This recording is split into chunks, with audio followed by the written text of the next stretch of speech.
بسم الله الرحمن الرحيم الحمد لله رب العالمين والصلاة والسلام على رسوله صلى الله عليه وسلم وآله وصحبه أجمعين. کتاب ہے شرح مسند امام اعظم رحمۃ اللہ علیہ، صفحہ نمبر 216، عنوان ہے باب القنوت فی الفجر، نماز فجر میں قنوت کا بیان۔ حدیث نمبر 113، أبو حنيفة عن حماد عن إبراهيم عن علقمة عن أبي مسعود أن النبي صلى الله عليه وسلم لم يقنت في الفجر قط إلا شهرا واحدا لم ير قبل ذلك ولا بعده يدعو على ناس من المشركين۔ حضرت ابو مسعود رضی اللہ عنہ سے مروی ہے کہ نبی اکرم صلی اللہ علیہ وسلم نے صرف ایک ماہ فجر میں قنوت ادا فرمائی، اس سے پہلے اور بعد میں آپ صلی اللہ علیہ وسلم کو نماز فجر میں دعائے قنوت پڑھتے ہوئے نہیں دیکھا گیا۔ اس ایک ماہ میں آپ صلی اللہ علیہ وسلم مشرکین کے خلاف دعا فرماتے۔ حدیث کی شرح دارقطنی وغیرہ نے جو ابو جعفر رازی سے حضرت انس کی روایت نقل کی ہے کہ نبی اکرم صلی اللہ علیہ وسلم ہمیشہ فجر کی نماز میں دعائے قنوت پڑھتے رہے یہاں تک کہ دنیا سے انتقال فرما گئے۔ یہ حدیث حضرت عاصم بن سلیمان کے حدیث کے معارض ہے۔ حضرت عاصم بن سلیمان فرماتے ہیں کہ ہم نے حضرت انس رضی اللہ تعالی عنہ سے عرض کیا، بعض لوگ کہتے ہیں کہ نبی اکرم صلی اللہ علیہ وسلم نے فجر کی نماز میں ہمیشہ دعائے قنوت پڑھی ہے، تو حضرت انس رضی اللہ تعالی عنہ نے فرمایا کہ یہ لوگ جھوٹ کہتے ہیں، نبی اکرم صلی اللہ علیہ وسلم نے تو صرف ایک ماہ مشرکین کے خلاف دعائے قنوت پڑھی ہے۔ امام طبرانی نے حضرت غالب بن فرقد رضی اللہ تعالی عنہ سے روایت کیا ہے کہ میں حضرت انس رضی اللہ تعالی عنہ کے پاس 2 ماہ رہا، آپ نے ان 2 ماہ میں کبھی بھی فجر کی نماز میں دعائے قنوت نہیں پڑھی۔ حاشیہ میں ذکر ہے، شرح الملا علی القاری رحمۃ اللہ تعالی علیہ علی مسند الامام الاعظم، صفحہ نمبر 105۔ یہ کتاب PATF اسلامک انفو کی جانب سے پیش کی جا رہی ہے۔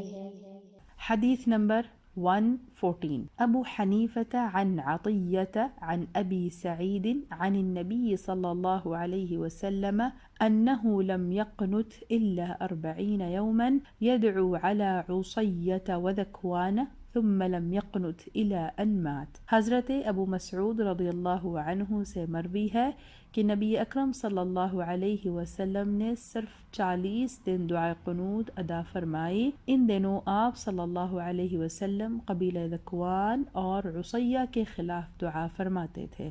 اس کے بعد تا وفات آپ صلی اللہ علیہ وسلم نے نماز فجر میں دعائے قنوت ادا نہ فرمائی۔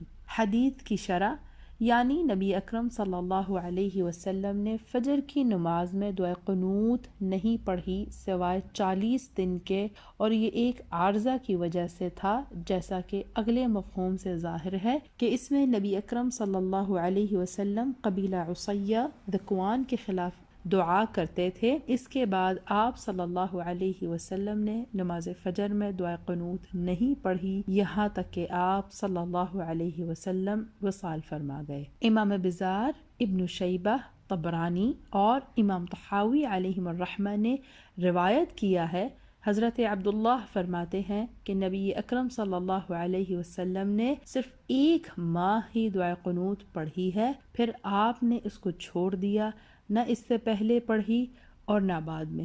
یہ حدیث اس بات پر دلالت کرتی ہے کہ فجر میں دعائے قنوت پڑھنا منسوخ ہو چکا ہے۔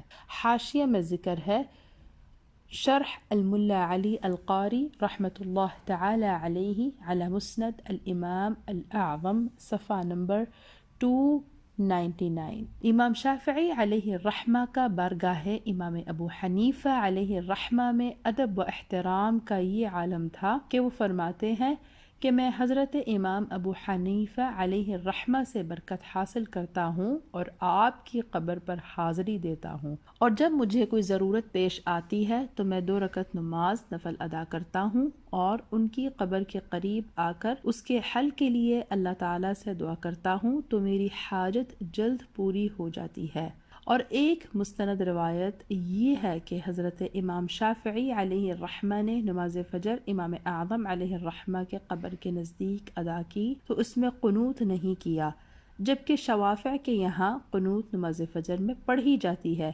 کسی نے آپ سے سوال کیا کہ حضور یہ کیا کیا؟ آپ نے فجر میں قنوت نہیں کیا؟ آپ نے جواب میں فرمایا کہ یہ صاحب قبر کا ادب و احترام ہے۔ حاشیہ میں ذکر ہے رد المحتار المقدمہ، مطلب یجوز تقلید المفضول، جلد نمبر 1 صفحہ نمبر 135۔ فقہی مسائل۔ مسئلہ نمبر 1، وتر کی نماز شافعی المذہب کے پیچھے پڑھ سکتا ہے بشرط یہ کہ دوسری رکعت کے بعد سلام نہ پھیرے، ورنہ صحیح نہیں، اور اس صورت میں قنوت امام کے ساتھ پڑھے، یعنی تیسری رکعت کے رکوع سے کھڑے ہونے کے بعد جب وہ شافعی امام پڑھے۔ مسئلہ نمبر 2، فجر میں اگر شافعی المذہب کی اقتداء کی اور اس نے اپنے مذہب کی موافق قنوت پڑھا تو یہ نہ پڑھے بلکہ ہاتھ لٹکائے ہوئے اتنی دیر چپ کھڑا رہے۔ حاشیہ میں ذکر ہے الدرر المختار کتاب الصلاة باب الوتر والنوافل، جلد نمبر 2 صفحہ نمبر 538 وغیرہ۔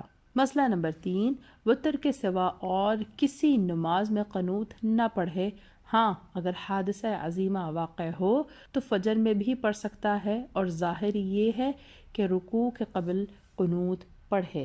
حاشیہ میں ذکر ہے الدرر المختار کتاب الصلاة باب الوتر والنوافل، جلد نمبر 2 صفحہ نمبر 541، والفتاوی الرضویہ، جلد نمبر 7 صفحہ نمبر 490۔ آپ دیکھ رہے ہیں PATF Islamic info YouTube channel. مزید اسلامک ویڈیوز کے لیے ہمارا چینل سبسکرائب کریں۔